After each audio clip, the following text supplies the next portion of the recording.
Summers में high heat और high humidity के साथ साथ विंटर्स में जो कोल्ड ड्राई एयर है, ये सभी आपके अस्थमा के सिम्टम्स को ट्रिगर करने की कैपेसिटी रखते हैं।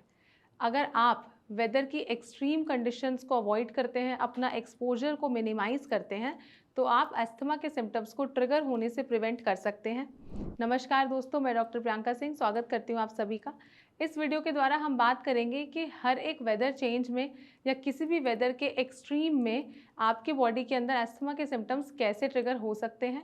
साथ ही साथ हम ये भी डिस्कस करेंगे कि आप ऐसे कौन से प्रिवेंटिव मेजर्स ले सकते हैं जिससे कि आपके जो सिम्टम्स हैं वो अंडर कंट्रोल रहें और आपको बहुत ज़्यादा तकलीफ ना बने। तो अगर हम वेदर चेंज की बात करें तो सबसे पहले जो वेदर है वो है बहुत ज़्यादा हाई हीट वाला टेम्परेचर, यानी कि समर्स। समर्स में जो ह्यूमिडिटी है वो बहुत ज़्यादा होती है। ह्यूमिडिटी बहुत ज़्यादा होने की वजह से जो हमारे आसपास की एयर है उसके अंदर मॉइस्चर का कंटेंट ज़्यादा होता है, और जब अस्थमा के पेशेंट्स इसी प्रकार की जो एयर है उसको इनहेल करते हैं तो उनके जो एयर पैसेजेस हैं वो बैक्टीरिया के ग्रो करने के लिए एक अच्छा एनवायरनमेंट बन जाते हैं। इसीलिए अगर आपका जो एक्सपोजर है वो ह्यूमिडिटी की तरफ ज़्यादा रहेगा, ह्यूमिड मॉइस्चर की तरफ ज़्यादा रहेगा, तो यहाँ पे आपकी बॉडी के अंदर बैक्टीरियल इन्फेक्शन हो सकता है जो कि आपके अस्थमा के सिम्टम्स को ट्रिगर कर सकता है। वहीं पर विंटर्स में जो हमारे आसपास की हवा होती है वो बहुत ज़्यादा ठंडी होती है, कोल्ड होती है, ड्राई होती है, सूखी होती है।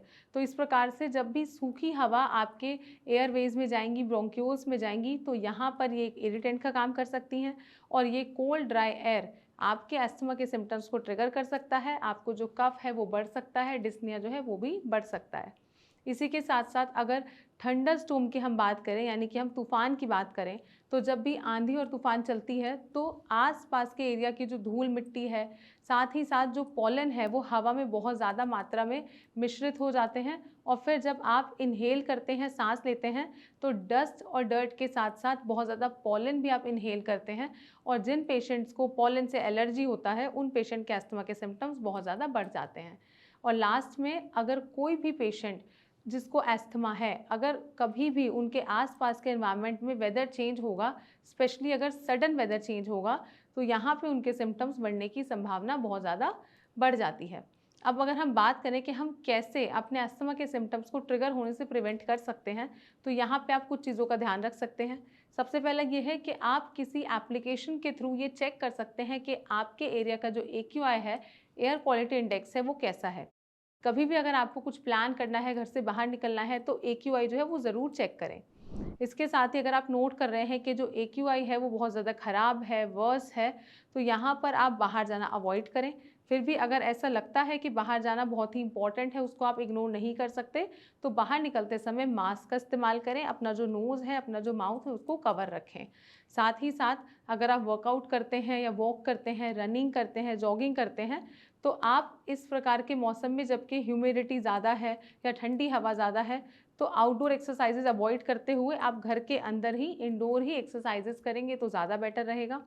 इसके अलावा अपने घर के अंदर साफ़ सफाई ज़रूर रखें, और जो धूल मिट्टी है उसको अपने घर के अंदर जमा ना होने दें। साथ में आप ये कर सकते हैं कि अपने घर की जो विंडोज़ हैं उनको क्लोज़ रखें और AC का इस्तेमाल करें। AC का अगर आप इस्तेमाल करते हैं तो वो कूलर के कंपैरेटिवली एक ज़्यादा अच्छा ऑप्शन होता है। इसी के साथ में अपने घर के अंदर आप ह्यूमिडिफायर्स लगवा सकते हैं, या फिर आप डीह्यूमिडिफायर्स भी लगवा सकते हैं।